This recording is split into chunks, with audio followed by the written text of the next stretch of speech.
In today's video, I'm going to teach you how to leave ClickUp Workspace. By the end, you'll know exactly where to click and what to expect, so you can step away from a workspace cleanly and confidently. First, open your ClickUp account using the web app or desktop app and sign in if needed. Make sure you're in the correct account where the workspace you want to leave exists. It helps to take a quick look at any tasks or docs you still need, because once you leave, you'll lose access to that workspace's items unless someone re-invites you later.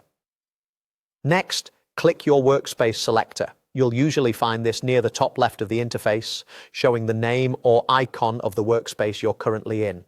Opening this menu confirms you're in the right place and makes it easier to jump into the settings you need. Now, head into Settings. Depending on your layout, you can reach it from the sidebar gear icon or the profile menu in the top corner. Choose Settings to open the full configuration area. This is where ClickUp centralizes account and workspace controls, so you can manage memberships without hunting through different pages.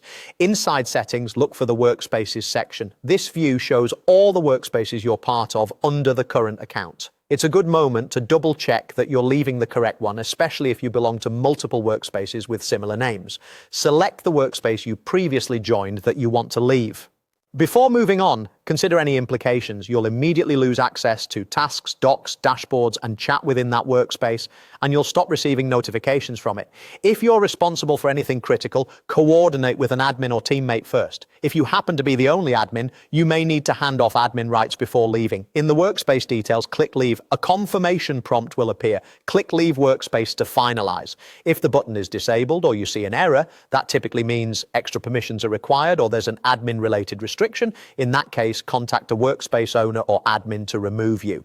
After confirming, you'll be redirected to the remaining workspaces in your account or the ClickUp home area. Verify that the workspace you left no longer appears in your workspace selector. If you end up with no active workspaces, ClickUp may prompt you to create a new one or join another. And if you ever need to return, an admin can re-invite you, or you can accept a new invitation link. That's it. Simple, quick, and clean. Thanks for watching, and I hope this helped you leave a ClickUp workspace with confidence.